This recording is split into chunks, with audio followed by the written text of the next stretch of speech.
Good morning, y'all. Whew. Ephesians chapter 5, verse 13 through 17. But when anything is exposed by the light, it becomes visible. For anything that becomes visible is light. Therefore it says, "Awake, O sleeper, and arise from the dead, and Christ will shine on you. Look carefully then how you walk, not as unwise, but as wise, making the best use of the time, because the days are evil. Therefore do not be foolish, but understand what the will of the Lord is." This is a call to live a life of spiritual awareness and wisdom, urging us to expose darkness through truth. Awake from spiritual slumber and make the most of our time, because the days are evil. This passage connects this to understanding God's will and living thoughtfully and purposefully, not carelessly. Come on. Exposure through light in verse 13 and 14. When everything that is exposed by the light becomes visible, it's a call to bring hidden sins into the open. This exposure reveals the true nature of wrongdoing and it shames it, bringing it into the light of Christ. Spiritual awakening, verse 14, calls on a sleeper to arise from the dead, and Christ will shine on you. This is a metaphor for spiritual awakening, urging those who are spiritually inactive to become alive through Christ. Come on. Redeeming the time. Verse 15 and 16. We are instructed to look carefully how we walk, not as unwise, but as wise, making the best use of the time, because the days are evil. This means using time wisely, seizing opportunities, and prioritizing spiritual life over foolish pursuits. Understanding God's will, verse 17. The ultimate goal is to not be foolish, but understand what the will of the Lord is. This involves living a life of intentional wisdom, guided by conscious understanding of God's will.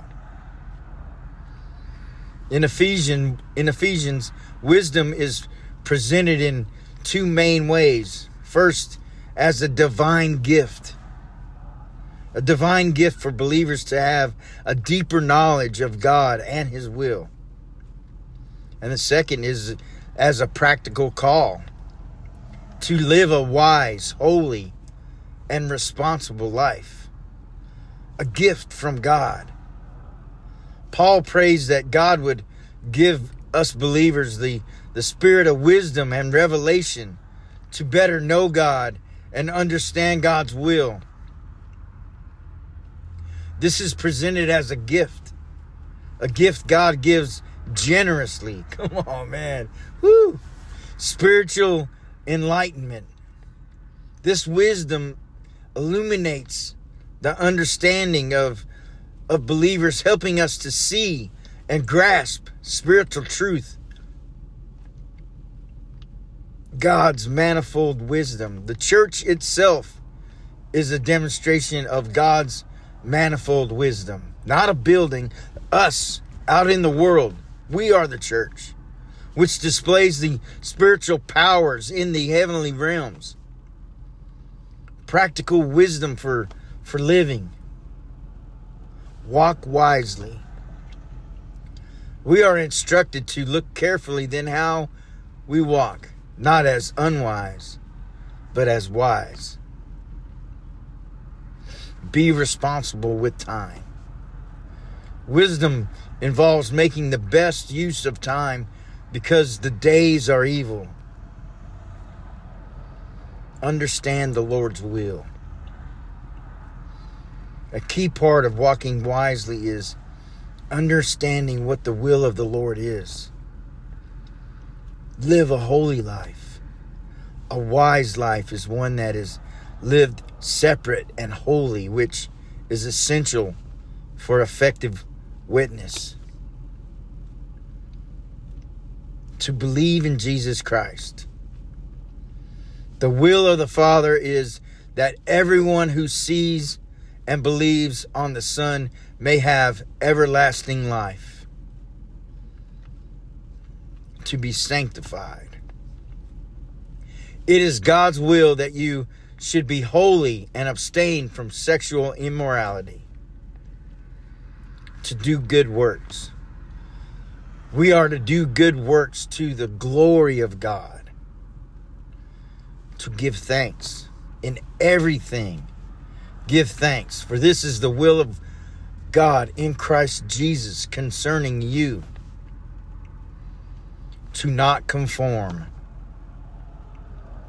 Do not be conformed to this world, but be transformed by the renewing of your mind, that you may prove what is good and acceptable and perfect will of God.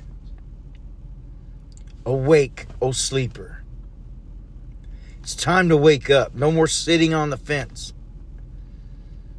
It's time to wake up in your spirit. The devil owns the fence. Come on, man. Whew. Man, I hope this stirs y'all up this morning. Love y'all. Love one another. Y'all have a blessed day.